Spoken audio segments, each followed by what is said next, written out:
Olá, pessoal! Nos elementos de máquinas que compõem as transmissões mecânicas, tais como eixos, engrenagens, correias, correntes, né, e outros, né, geralmente o movimento desses elementos é um movimento circular, né? E se nós analisarmos do ponto de vista da cinemática os movimentos circulares, né, basicamente eles são representados, né, por um círculo com um certo raio R. E geralmente esse movimento circular, a ele nós geralmente conhecemos geralmente a sua rotação, né, dada, por exemplo, em RPM, tá? Mas é muito comum nas transmissões mecânicas nós transformarmos essa velocidade angular em RPM, transformarmos ela para radiano por segundo, pois nós vamos ocupar ela em outros cálculos de forças e velocidades, tá? Então, é importante que vocês saibam como transformar a RPM em radianos por segundo. No nosso caso, né, para transformar essa velocidade angular RPM em radiano por segundo, a gente geralmente usa essa fórmula aqui. A velocidade angular ômega em radianos por segundo, ela é dada por 2 vezes π dividido por 60 vezes a rotação em RPM. Tá? Em outros casos, às vezes eu tenho a velocidade angular e preciso da RPM. Então, nesse caso, a gente geralmente usa essa fórmula aqui, ó. N em RPM é igual a ômega em radianos por segundo vezes 60 dividido por 2 vezes π.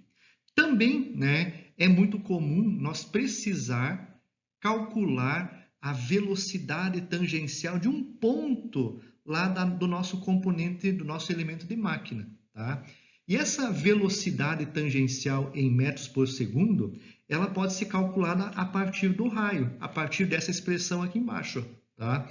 Velocidade tangencial em metro por segundo igual a ômega, radiano por segundo, vezes R em metro.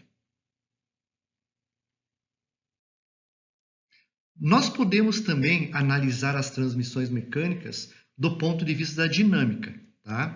Então, para um movimento circular, né, um componente mecânico submetido a um movimento circular, do ponto de vista dinâmico, ele transmite um certo torque. Geralmente, a um eixo ou a uma engrenagem, né, é dado um certo torque a ela, tá? E devido a esse torque, vai surgir em algum ponto ao longo do raio do componente mecânico, vai surgir uma força tangencial que nos interessa, tá? Então, a relação entre essa força tangencial e o torque, ela é dada a partir dessa fórmula, tá? O torque em Newton vezes metro é a força tangencial vezes o raio do componente. Eu também posso reescrever essa fórmula em termos de força tangencial. Força tangencial em Newton é igual ao torque em Newton vezes metro, dividido pelo raio em metro.